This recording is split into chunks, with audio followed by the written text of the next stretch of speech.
बिस्मिल्लाहिर्रहमानिर्रहीम। अस्सलाम वालेकुम। मैं हूँ हिना और आप देख रहे हैं बकर डिजिटल नेटवर्क। आज हमारे साथ मौजूद हैं सियासी और समाजी एक ऐसी पर्सनैलिटी जिन्होंने ना ही तो सिर्फ न्याजी ख़ानदान को सपोर्ट किया बल्कि हर उतार चढ़ाव में उनके साथ खड़े रहे हैं। मैं बात कर रही हूँ अमार ख़ान नियाज़ी की। बात करेंगे इनसे, जानेंगे, पूछेंगे खट्टे मीठे सवालात, देखेंगे इनकी पर्सनल लाइफ कैसी गुजरी, सियासत में आना कैसे हुआ, तमाम तर बातें जानेंगे अमार साहब की ज़ुबानी। अस्सलाम वालेकुम सर। जी वालेकुम सलाम। कैसे हैं आप? जी अल्हम्दुलिल्लाह जी। सर पहले तो ये बताएंगे कि ठीक है ख़ानदान एक आपका पॉलिटिक्स में ही था, आपकी किस हद तक अट्रैक्शन है कि आप किस हद तक आना चाहते हैं पॉलिटिक्स में?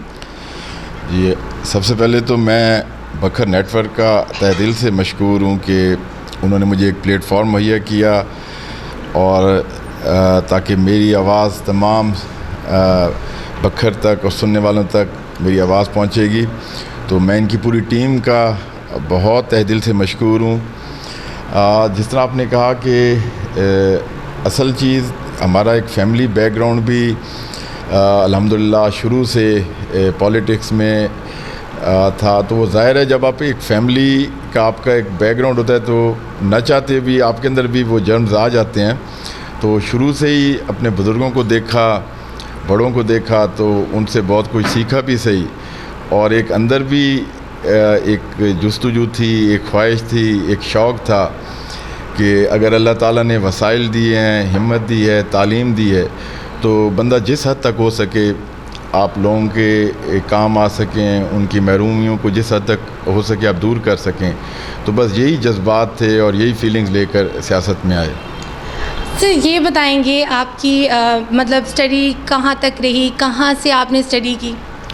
जी मैंने शुरू के जो मैंने एफएससी तक पीएफ कॉलेज मियांवाली से एफएससी की प्री इंजीनियरिंग में, उसके बाद मैं बीकॉम मैंने हजवेरी कॉलेज से और एमबीए मार्केटिंग मैंने हजवेरी कॉलेज से किया। तो ये सारा सिलसिला था। फिर उसके बाद कुछ अर्सा मैं यूएसएड के मुख्तलिफ़ प्रोजेक्ट्स पे भी मैंने काम किया, वहाँ भी मुझे बहुत कुछ सीखने को मिला। सर बहुत सारे ऐसे इश्यूज़ इस टाइम दरिया ख़ान में मौजूद हैं, चाहे वो लैम्पी स्किन ले लें, चाहे वो सैलाब ज़दगान का हमारे शहर हमारे इलाके में आना ले लें। सर क्या आप लोगों की जो पार्टी है उसका क्या अमल दखल रहा है इन तमाम तर सिचुएशंस में? देखें जी, असल में मैं आपको थोड़ा सा इसका ज़रा लेंथी जवाब दूंगा। बेसिकली हमारा जो ज़िला बकर है जी, हमारी आप बदकिस्मती कह लें कि जो हमारे मुखालफिन थे, जो मैं नवानी ख़ानदान की बात कर रहा हूँ, कि वो 35-40 साल इस ज़िले पे उन्होंने हुकूमत की और जो उनको अदवार मिले थे तो वो बिल्कुल एक वन वे ट्रैफिक थी। उसमें नकई के गवर्नमेंट आप देख लें, हैदर वाइन साहब की गवर्नमेंट थी, उनको बिल्कुल एक पूरा माहौल भी मिला, उनको पूरे इख्तियारात भी मिले, लेकिन उन्होंने सिर्फ अपने आप को मजबूत करने के, उन्होंने इस इलाके के लिए, इस हमारे बकर की आवाम के लिए बिल्कुल कुछ नहीं सोचा। उन्होंने सिर्फ एक काम किया कि लोगों को एक खौफ के अंदर मुब्तला करके, एक लोगों को डरा धमका के। देखें जी, सियासत आप किसी को प्यार मोहब्बत से या अपनी कारकर्दगी से तो कायल कर सकते हैं, लेकिन आप किसी को डरा धमका के या थाने कचहरी के अंदर लोगों को डरा कर, किसी पे झूठे पर्चे करवा कर या तबादलों की सियासत करके आप वोट नहीं ले सकते। उन्होंने 35-40 साल इस कौम को महकूम बना कर रखा। सर वो तो गुजर गए ना, वो तो चले गए, उनकी बात, उनका चैप्टर क्लोज। मेरा सवाल सिर्फ आपकी पार्टी से रिलेटेड है। नहीं, इस टाइम का उनका सर देखिए, तमाम तर लैम्पी स्किन उनकी इक़्तिदार में नहीं थी, सैलाब उनके इक़्तिदार में नहीं था, वो उनके मामलात हैं। मैं ये पूछ रही हूँ कि आपका नेक्स्ट लाही अमल क्या? नहीं, मैं वही, आप थोड़े जल्दबाजी कर गई, मैं उसी तरफ आ रहा था। मैं थोड़ा सा आपको बैकग्राउंड बता रहा था कि हमने जब भी हमें इस 35-40 साल में हमें बहुत मुख्तसर इक़्तिदार मिला और हमें जब भी इक़्तिदार मिला हमने कोशिश यही की कि हम जिस हद तक हो सके लोगों के जो एक बुनियादी मसाइल हैं उनको एड्रेस करें। अब जो आप बात कर रही थी लिपी स्किन की, ये जो मवेशियों में एक वबाई मर्ज़ आया, उसके बाद सैलाब की बात कर रही थी, तो मैं ये बताऊंगा कि ये एक कुदरती आफात हैं, ये एक अल्लाह ताला की तरफ से एक आजमाइश आई है और एक और बात कि हमारा ज़िला बखर इस वक्त कई सारे मसाइल हैं। इस वक्त जो हमारा ज़मींदार है वो बेचारा, क्योंकि मूंगी की फसल बड़ी बुरी तरह मुतासर हुई है, ज़मींदार उसके बाद उनका दारोमदार होता है मवेशियों पे। अब उनको इस बीमारी की वजह से बहुत ज़्यादा माली नुकसानात हुए। उसके बाद फिर सैलाब की वजह से भी काफ़ी मुतासर हमारा इलाके हुए हैं, हत्ता कि उस तरह मुतासर नहीं हुए जिस तरह KPK में हुए, लेकिन फिर भी काफ़ी हद तक नुकसानात इधर भी कच्चे के इलाके में और कई ऐसी जगह हैं जहाँ पर हुए हैं। हमारी पूरी कोशिश है, अब इरफानुल्लाह खान इस वक्त लाहौर में हैं और वो उनकी चीफ मिनिस्टर साहब से भी यही बात हुई, और इंशाल्लाह हम जो भी हमारा ज़िला बखर है, गज़नफ़र चीना साहब ने भी उस मीटिंग में थे और हमारे बाकी MPs भी, आमिर शानी साहब हो गए, अमीर मोहम्मद साहब, तो उनकी यही कोशिश है कि हम बखर को भी आफतज़दा ज़िला करार दिया जाए। यहाँ पे लोगों के ज़री टैक्स जो आ रहे हैं, जो लोगों के मालिया आबियान हैं, उनको भी माफ़ किया जाए ताकि लोगों को एक तरह से रिलीफ मिले। क्योंकि आपको पता है कि ज़मींदार का सबसे बड़ा दारोमदार फसल पर होता है, उसके बाद मवेशियों पे होता है। उन पर जब कोई मुश्किल टाइम आता है वो अपने जानवर बेच के गुजारा करते हैं। तो इन अमराज की, इन वबाई अमराज की वजह से, इन आफात की वजह से यकीन करें कि इस वक्त गरीब आदमी बिल्कुल ख़त्म हो चुका है। तो हम हर लेवल पे बात कर रहे हैं। हमने फेडरल गवर्नमेंट से भी बात की है कि इस दौरान अब जो, क्योंकि आपको पता है कि पूरा मुल्क माशी क्राइसिस में है, इकनॉमिक्स बहुत ज़्यादा इश्यूज़ हैं, और हमारी पूरी कोशिश है कि जिस हद तक हो सके हम जो भी हमारे इधर की लोग मुतासर हुए हैं उनको जिस तरह से भी हेल्प हो सके, उनको कर्ज़े भी दिए जाएं। सर उनको कर्ज़े वगैरह, मैंने आपकी बात अगेन काटी है, उसके लिए मैं सॉरी भी करूँगी, लेकिन सर मेरी बात करने का शायद आप मेन मकसद नहीं समझे या मेरी बात का आप मेन पॉइंट नहीं समझे। सर मैंने आपसे ये पूछा है कि इस टाइम के इक़्तिदार में, देखिए इस टाइम पे आपके अंडर है महकमा लाइफ स्टॉक, ठीक है, आपने उनके साथ क्या मीटिंग की है, आपने उनको क्या आगे गाइडलाइन दी है, या उनके साथ आप कितनी जो है माल मवेशी वाले जो लोग हैं उनके पास, कितने लोगों के पास आपकी टीम ने उनके साथ सर्वे किया? देखिए जी, अब तो ये मर्ज़ काफ़ी हद तक ख़त्म हो गया है। मैं उस टाइम की बात कर रही हूँ। मैं वही बात कर रहा हूँ कि जब ये इनिशियली शुरू हुआ, हमने इस चीज़ को मीडिया के ज़रिए भी पूरा हाईलाइट किया, हमने लाइफ स्टॉक वालों से भी पूरी मीटिंग्स की, उन्होंने जगह जगह जाकर वर्कशॉप्स भी की हैं, ज़िम्मेदारों को इकट्ठा करके लेक्चर्स भी दिए हैं। और ये ज़रूरी नहीं है कि एक चीज़ आपको जो नज़र आ रही है, इसमें बैकग्राउंड में बहुत सारा काम हुआ है। और जो भी इधर वसाइल थे, जो भी इधर लाइफ स्टॉक डिपार्टमेंट के पास वसाइल थे, उन्होंने पूरी कोशिश की, उन्होंने विजिट्स भी किए हैं, उनके पास वैक्सीन के जो थे। और मैं आपको एक और बात बता दूं कि जब ये इनिशियली अभी बखर में इतना ये नहीं आया था ये मर्ज़, तो उस वक्त हमने भरपूर तरीके से वैक्सीन भी करवाई, और जो इस वक्त गवर्नमेंट के पास वसाइल थे उन्होंने वैक्सीन भी की, उन्होंने मुख्तलिफ़ फार्म्स को विज़िट भी किया। उसके बाद जब बीमारी ने ज़ोर पकड़ा, उसके बाद भी गवर्नमेंट के पूरे, आपको पता है कि हर जगह पर, हर यूनियन काउंसिल में लाइफ स्टॉक के उनके ऑफिस हैं, वहाँ उनके डॉक्टर होते हैं, उन्होंने अपने हेल्पलाइन नंबर भी दिए, जहाँ से कॉल आती थी वो विज़िट भी करते थे। और हमने उनके साथ ये नहीं कि कोई एक बार मीटिंग करके हम बैठ गए, हमने टाइम टू टाइम उनके साथ मीटिंग्स भी की और बिल्कुल पूरी कोशिश की। बाकी आपको पता है कि एक वबाई मर्ज़ है, अब जैसे कोरोना का जब मर्ज़ आया था, तो ये आपके पास जो एक आपके पास वसाइल होते हैं, आपने उसी के अंदर रहते हुए उस चीज़ का मुकाबला करना होता है। तो अल्हम्दुलिल्लाह हमने पूरे तरीके से इसको अपनी ज़िम्मेदारी समझकर और हर फोरम पे पूरे तरीके से किया, और अल्हम्दुलिल्लाह अब काफ़ी हद तक ये चीज़ कंट्रोल हो चुकी है। और जिस तरह मैंने आपको पहले कहा कि हम अब गवर्नमेंट लेवल पे भी ये बात कर रहे हैं कि इसको आफज़दा ज़िला किया जाए, लोगों के आबियाने, उनके ज़री टैक्स, जिन लोगों ने ज़री लोन लिए हुए हैं वो माफ़ किए जाएं ताकि इनको ज़िम्मेदारों को रिलीफ मिले। ये बताएंगे कि इस टाइम जो सैलाब की कंडीशन चल रही है, क्या आप लोगों ने मतलब क्या लिया है? जैसे आपने रिसेंटली सर्वे किया था, उसके बाद क्या आपका मतलब नेक्स्ट लाही अमल क्या है? कब तक इमदाद लेकर आप उन लोगों तक जाएंगे? देखें जी, एक तो आप शायद मेरी बात का पूरी तरह समझ नहीं रही। पहले तो आपको ये समझना होगा कि मैंने जो आपको बात बताई है कि जब हमारी गवर्नमेंट ने टेक ओवर किया, मैं गवर्नमेंट से मुराद ले रहा हूँ कि हमने 17 जुलाई को इलेक्शन लड़ा, उसमें हमने अल्लाह ताला ने कामयाबी दी। आपको पता है कि उस वक्त से लेके अब तक बहुत ज़्यादा फाइनेंशियल क्राइसिस हैं। मुल्क, मैं आपको ये अगर कहूँ तो ये गलत नहीं होगा कि मुल्क दिवाली होने तक पहुँच चुका था। उस पे जब ये लिपि स्किन का मसला आया है, सैलाब का मसला आया है, आपको पता है कि गवर्नमेंट के पास लिमिटेड रिसोर्सेज हैं। अभी बाहर से भी बहुत ज़्यादा एड्स आ रही हैं, वर्ल्ड बैंक हेल्प कर रहा है और एड एजेंसीज कर रही हैं, जिसमें US एड भी है, ब्रिटिश एड भी है, वो बहुत ज़्यादा इन्वॉल्व हैं। तो हम अब देखें कि हमारा हल्का नहीं था KP के, ना वहाँ हम कोई पॉइंट स्कोरिंग करने के लिए गए हुए थे, ना हमें कोई लालच था कि हमने उन तरह से वोट लेने हैं। हम एक इखलाकी फ़र्ज समझकर और एक उन लोगों के दर्द को अपना दर्द समझकर हम वहाँ गए। हमारा कोई पॉलिटिकल एजेंडा नहीं था।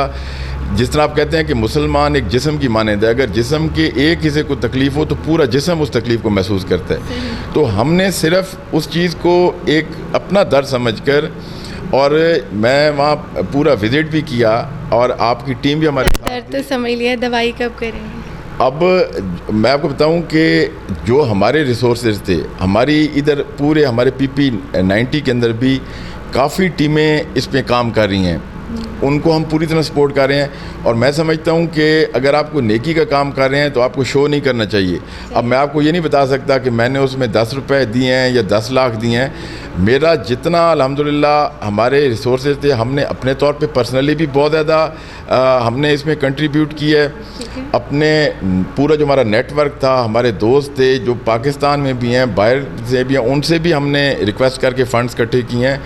और उधर जाने का मकसद ये था कि असल बंदों तक वो चीज़ पहुँचे, क्योंकि हो क्या रहा था कि इधर से तो बहुत ज़्यादा लोग, हमारे ग्रुप के अलावा भी पर्सनली भी काफ़ी लोग इस नेक काम हिस्सा ले रहे थे। जमातें भी इसमें ऐड, बहुत सारी जमातें कर रही थी। ये रहा था कि असल बंदों तक वो चीज़ डिलीवर नहीं हो रही थी। हमारा आपका कहना यह है कि आप एड्रेस करने गए थे? हम सिर्फ उस चीज़ को देखने के लिए कि क्या वहाँ असल जो लोग अफेक्टेड हैं, जो मुतासर हुए हैं, क्या उन तक ये सब चीज़ पहुँच रही है। और इंशाल्लाह मैंने जिस तरह उधर जाके भी अपना इंटरव्यू में कहा था, और मैं इधर भी बैठ के अब दोबारा ये बात रिपीट कर रहा हूँ कि हम ये चीज़ हाईलाइट कर भी चुके हैं, अभी भी हाईलाइट कर रहे हैं। फेडरल गवर्नमेंट तक भी हमने अपनी आवाज़ पहुँचाई है, प्रोविजनल गवर्नमेंट तक भी, कि आप लोग जो भी बाहर से भी एड आ रही है, आप लोग उसको अपने मैनेज अच्छे तरीके से करिए ताकि असल लोगों तक उनका हक पहुँचे। और इंशाल्लाह इसमें तेज़ी भी आ रही है, और ऐसा ऐसा मौसम भी बेहतर होने से भी काफ़ी चीज़ें बेहतरी की तरफ जा रही हैं। तो इंशाल्लाह ये हम अपना एक इखलाकी फ़र्ज़ भी समझते हैं, और एक सियासत से और हर चीज़ से हट के कि इसमें हमें न कोई हमने सिर्फ़ एक चीज़ ज़हन में है कि अल्लाह ताला को राज़ी करने के लिए अल्लाह ताला की राह में हम खर्च कर रहे हैं, उसकी राह में हम अपनी पूरी एफ़र्ट्स कर रहे हैं। और सिर्फ़ एक चीज़ है ज़हन में कि हमारी इस एफ़र्ट्स की वजह से हमारे इस, क्योंकि आप देखें कि दिलों के हाल अल्लाह बेहतर जानता है, तो हमारी नीयत साफ़ है और सिर्फ़ अल्लाह की रज़ा के लिए हमने ये सब कुछ करना है।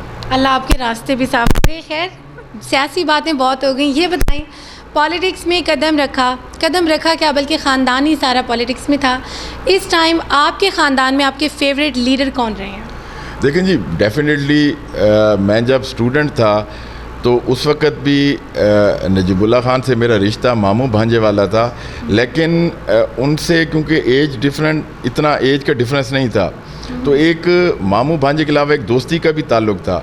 तो उन्हीं से इंस्पायर होकर, उन्हीं को फॉलो करके मैं सियासत में आया और उन्हीं की ख्वाहिश पे आया।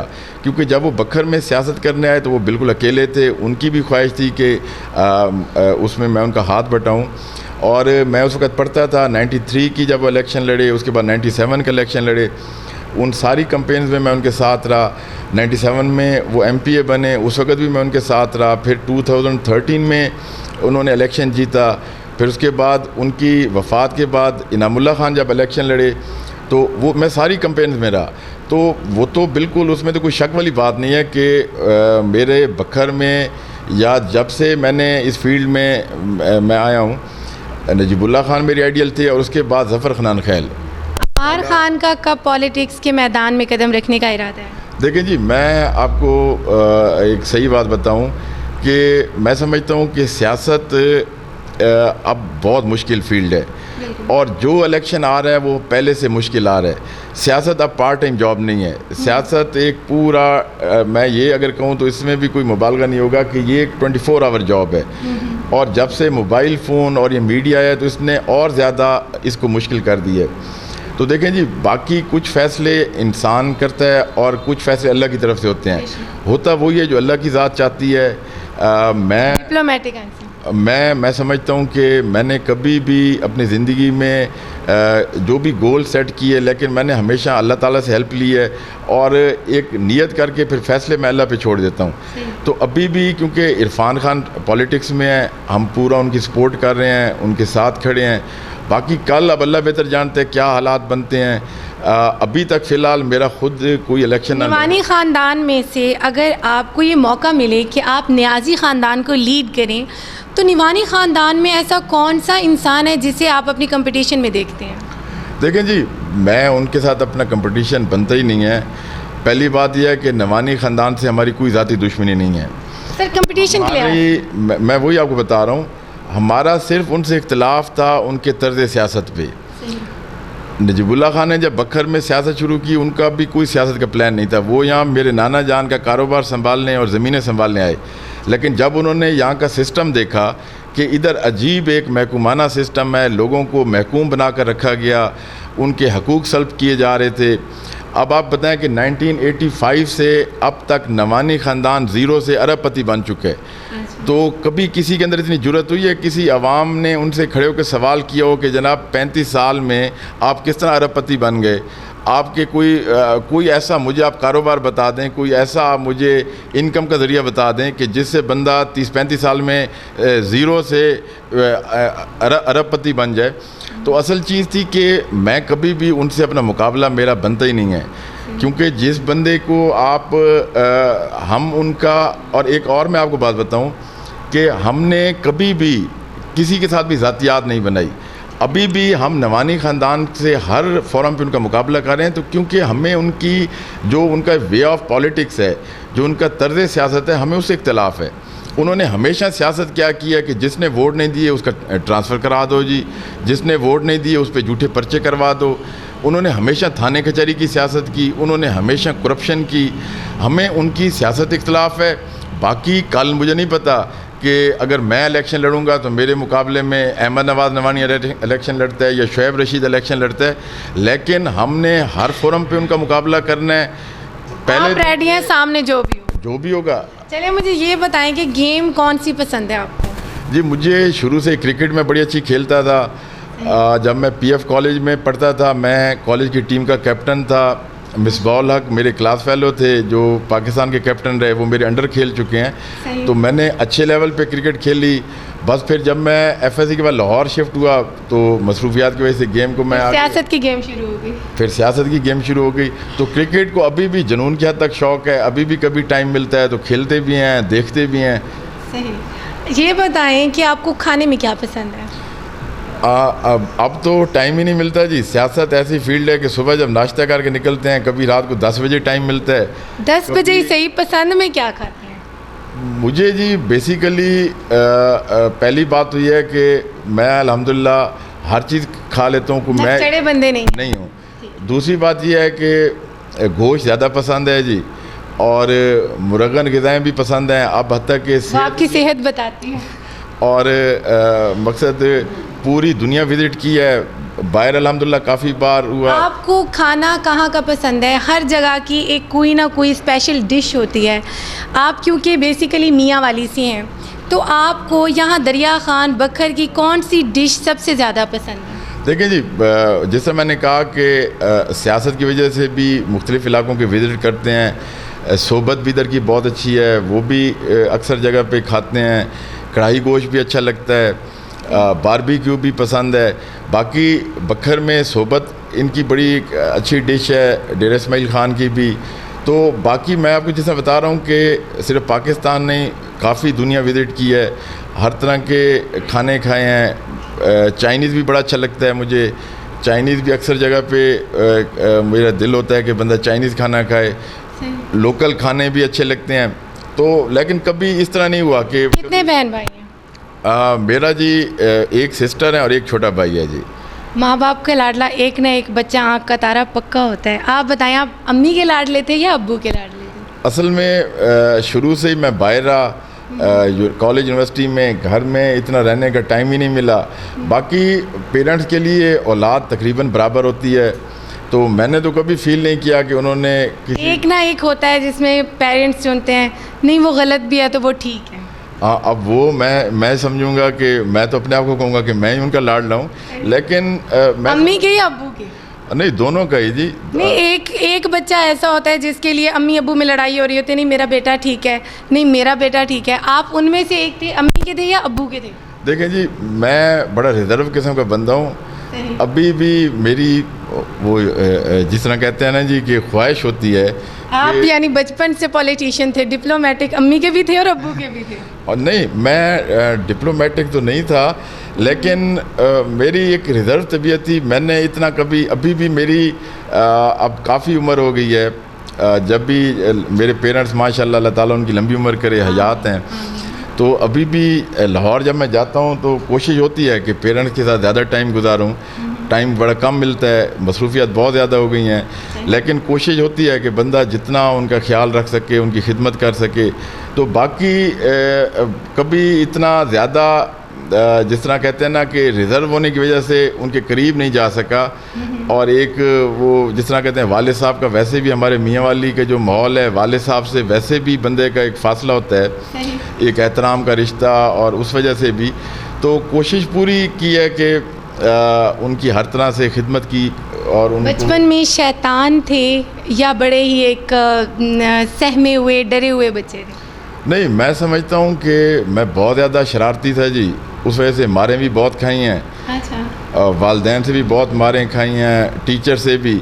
असल में मैं अब समझता हूँ कि जब आप पॉलिटिक्स में आने से पहले मैं अपना जब पीछे सारा मादी देखता हूँ, तो मैं समझता हूँ कि अब जो नई नस्ल आ रही है ना जी, मैं उनको समझता हूँ कि वो बेचारे बहुत हद तक कई चीज़ें वो मिस करते हैं। हम अपना जब दौर सोचते हैं, हमने हर चीज़ को एंजॉय किया।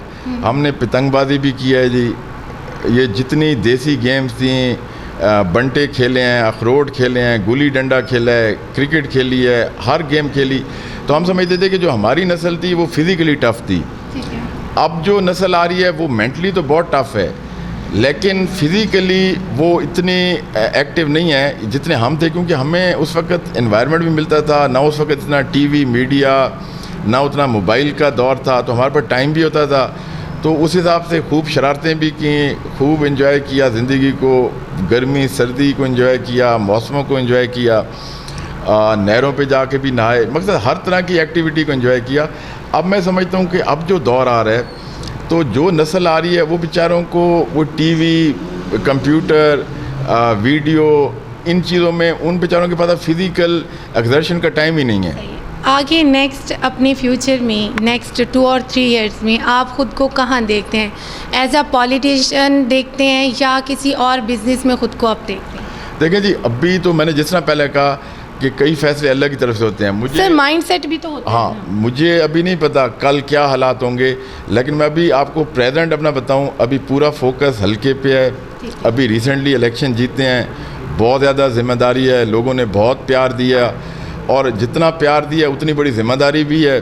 तो अभी तो फोकस यही है, क्योंकि मैंने आपको बताया कि 35-40 साल इस इलाके को महकूम बना के रखा गया। इतने मसाइल हैं कि आप सोच भी नहीं सकते। हम जहाँ जाते हैं, थल में जाएं, कच्चे के इलाके में जाएं, शहरों में जाएं, लोगों को रस्तों के मसले हैं, डिस्पेंसरीज़ नहीं हैं, तालीम के मसले हैं। तो इतना कुछ करने को है कि अभी पूरा फोकस ये है कि देखें, हम ये नहीं कहते कि हम ये जो हमें अभी टाइम मिला है, ये अब मेरे ख्याल में मैक्सिमम 5-7 महीने हमारे पास।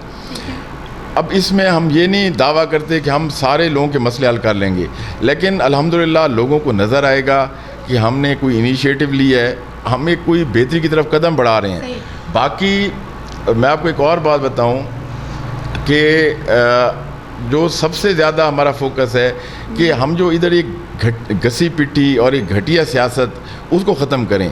जो एक थाने की सियासत थी, इधर होता क्या है, हर जगह पे दलाल बैठे हुए हैं, उन्होंने अपनी रोज़ी रोटी के ज़रिए बनाए हुए हैं, लोगों को लड़ा कि अपना दलालियाँ की थानों की, तो ये जो एक थाने कचहरी का कल्चर है इसको हमने ख़त्म करना है। हमने लोगों को एक पॉजिटिव अप्रोच देनी है, उनको एक सोच देनी है। मैं समझता हूँ कि अगर कल हमसे कोई बेहतर है तो उनको ये इतनी तमीज़ हो कि वो फ़ैसला कर सकें। अगर कोई भी ऐसा इंसान जो आम इंसान है, वो जिसकी पॉलिटिशियन से कोई इस्लाम दुआ उठना बैठना नहीं है, अगर वो इंसान अमार के दरवाज़े पर आए तो अमार क्या इस चीज़ को ऑन एयर कबूल करते हैं कि मेरी तरफ से एक बंदा भी खाली हाथ नहीं जाएगा? देखिए जी, हमने कभी पॉजिटिवली बिल्कुल, देखें जी, मैंने आपको जिस तरह बताया हमारे दरवाजे हर किसी के लिए खुले हुए हैं। मैं समझता हूँ इंसानों के लिए हलकों की कैद नहीं होनी चाहिए, और हमने कभी भी ये नहीं की अगर एक बंदा हमारे पास आ जाता है, उसका कोई किसी किस्म का भी इशू है, तो वो एक उम्मीद लेके आपके पास आ रहा है, तो आपको ये तमीज़ नहीं करनी चाहिए कि ये जी मेरा वोटर सपोर्टर है कि नहीं, ये मेरे हलके का है कि नहीं। आपको एक इंसानियत के नाते पे उसको वेलकम कहना चाहिए। दरवाजे सारों के लिए खुले हुए हैं और हम इंशाल्लाह एक पॉजिटिव माइंड के साथ, एक पॉजिटिव अप्रोच के साथ लोगों की खिदमत भी करेंगे। उनको हर तरीके से ये एहसास होगा कि अब सही मायनों में एक चेंज आई है। सर, ये बताएंगे कि ज़िंदगी का कोई ऐसा मरला, ज़िंदगी का कोई ऐसा लम्हा जहाँ पे आप डर गए हों कि चुनना क्या कदम है या किस साइड पे जाना है, कोई ऐसा हौलनाक वाक़या आपकी ज़िंदगी का? नहीं, अल्हम्दुलिल्लाह इस तरह का तो कोई, और अल्लाह ताला आगे भी बचाए हौलनाक वाक़यों से। लेकिन मैं समझता हूँ कि ज़िंदगी में कई ऐसे मोड़ आते हैं कि जब आपको कोई डिसीजन करते हुए काफ़ी बार सोचना पड़ता है। मैं जब तालीम के बाद मैंने पॉलिटिक्स में आने का इरादा भी किया, तो उस वक़्त भी मैं डबल माइंड था, क्योंकि मेरी फैमिली में भी कई लोग इसकी मुखालफत कर रहे थे कि जी ये अजीब फील्ड है, बड़ा मुश्किल फील्ड है। उसके अलावा भी कई जगहों पर आपको डिसीजन करते हुए, लेकिन अल्हम्दुलिल्लाह मैं जब भी कोई इस तरह का मुश्किल टाइम होता है तो मैं अल्लाह ताला से दुआ करता हूँ, अपने पेरेंट्स से मशवरा करता हूँ, और फिर जिस तरह मैंने आपको पहले कहा कि डिसीजन करके फिर सब कुछ अल्लाह पे छोड़ देता हूँ। सर, क्या आप पैगाम देना चाहेंगे, क्या मैसेज देना चाहेंगे बकेट की अवाम को? आखिर मैंने जी, मैं एक बार फिर सबसे पहले तो बखर डिजिटल नेटवर्क का, उनकी पूरी टीम का, आपका तहे दिल से मशकूर हूँ कि आपने मुझे आज एक मौका फ़राहम किया कि मैं अपने एहसासात को, अपने ख़यालात को तमाम पब्लिक तक पहुँचाऊँ। और लास्ट में मैं एक पूरी अपनी आवाम और जहाँ तक मेरी आवाज़ जा रही है उनको एक मैसेज देना चाहूँगा कि हमारा ज़िला बखर बड़ा पसमानदा ज़िला है, और 35-40 साल हो गए। मैं उस वक़्त बिल्कुल एक बच्चा था जब मैं इस फील्ड में आया, तो मैंने भी काफ़ी नशेब व फ़राज देखे। तो मेरा एक ख़ुसूसन नौजवानों के लिए एक मैसेज है कि जिस तरह उन्होंने इस इलेक्शन पे मैं समझता हूँ कि नौजवानों ने एक रेवोल्यूशन लेकर आए, एक इनकलाब लेकर आए हैं, और इस वक्त बड़ी बड़ी हवेलियों में, बड़े बड़े डेरों पर सफ़े मातम बिछ गया कि जब उन्होंने ये रिज़ल्ट देखे, तो मैं समझता हूँ कि अब अल्हम्दुलिल्लाह एक हमारा इलाका एक बेहतरी की तरफ है, और ये इलेक्शन एक टर्निंग पॉइंट था। तो मैं ये मैसेज देना चाहूँगा कि खुदारा इस पुरानी सियासत को अब ख़त्म होना चाहिए, इस धड़ेबंदी की सियासत को, इस पुराने रस्म व रवाज को। मैं ये नहीं कहता कि आप हमें वोट दें, अगर कल हमसे भी कोई बेहतर आए, लेकिन खुदारा तब्दीली लाएं। जो आप समझें कि जो पॉलिटिशियन जिसको अहल समझें, और जो इस इलाके के लिए, आपकी आने वाली नस्लों के लिए आपको मुखलिस नज़र आए या उसकी बात में आपको सच्चाई नज़र आए, आप उसको वोट दें। हम ये नहीं कहते कि अब देखें कि नवानियों की सियासत को लोगों ने मुस्तरद किया, अब हमें मौका दिया। अगर कल हमसे बेहतर कोई आए तो आवाम को ये सोच होनी चाहिए कि वो सही मायनों में एक चेंज लेकर आएँ, क्योंकि अब बहुत ज़्यादा हम टाइम ज़ाया कर चुके हैं, बहुत ज़्यादा वक्त ज़ाया हो गया। अब हमारे पास नए तजर्बे करने के लिए भी टाइम नहीं है। तो खुदारा हर बंदा अपना पॉजिटिव रोल अदा करे, कोई किसी जगह पर भी है। अगर आप इस माशरे की बेहतरी के लिए कुछ भी कर सकते हैं, मैं समझता हूँ कि ये ज़रूरी नहीं है कि आप चाहें थे कि मैंने कोई बहुत बड़े लेवल पे काम करना है। एक अगर आप छोटी सी नेकी भी, एक छोटी सी अच्छी सोच, एक छोटी सी अच्छी बात, तो वो एक माशरे के अंदर बेहतरी लाएगी। तो यही मेरा पैगाम है कि मोहब्बतें बाँटें, लोगों के लिए आसानियाँ पैदा करें। अगर आज आप लोगों के लिए आसानियाँ पैदा करेंगे, अल्लाह ताला आपके लिए आसानियाँ पैदा करेगा। हमने मिलजुल कर इस माशरे को बेहतरी की तरफ लाना है। हमने मिलजुल कर ये फ्रस्ट्रेशन को, ये जो लोग, हमारा नौजवान मायूस हुआ है, आज लोग ख़ुदकुशियों की तरफ आ रहे हैं, महंगाई है, एक दूसरे की, अपने पड़ोसियों का एहसास करें। कोई मुसीबत में अगर आप 1 रुपए की भी हेल्प कर सकते हैं तो वो हिस्सा डालें। तो मैं समझता हूँ कि जब आपकी एक पॉजिटिव सोच होगी तो एक बहुत ज़्यादा बेहतरी की तरफ हम जाएंगे। तो तमाम आपके पूरी टीम का बहुत ज़्यादा शुक्रिया। जो मुझे सुनने वाले हैं मैं उनका तहे दिल से मशकूर हूँ, और इंशाअल्लाह ये प्यार मोहब्बत का रिश्ता, ये पॉजिटिव अप्रोच इसी तरह जारी रहेगी, और इसी तरह इंशाअल्लाह हम आसानियाँ और नेकियाँ बांटते रहेंगे। बहुत शुक्रिया, बहुत शुक्रिया सर। जी तो नाज़रीन, आपने देखा हमारे साथ मौजूद थे न्याज़ी ग्रुप के एक अहम रहनुमा। बात की हमने इसे जाना, जितने भी सवालात थे, जितने भी खट्टे मीठे से इनके साथ क्वेश्चन थे, इनकी ज़िंदगी के उतार चढ़ाव थे, तमाम तर चीज़ें हमने आपको दिखाई बखर डिजिटल नेटवर्क की स्क्रीन पर। अपनी होस्ट हिना नाज को दीजिए इजाज़त। देखते रहिए बखर डिजिटल नेटवर्क।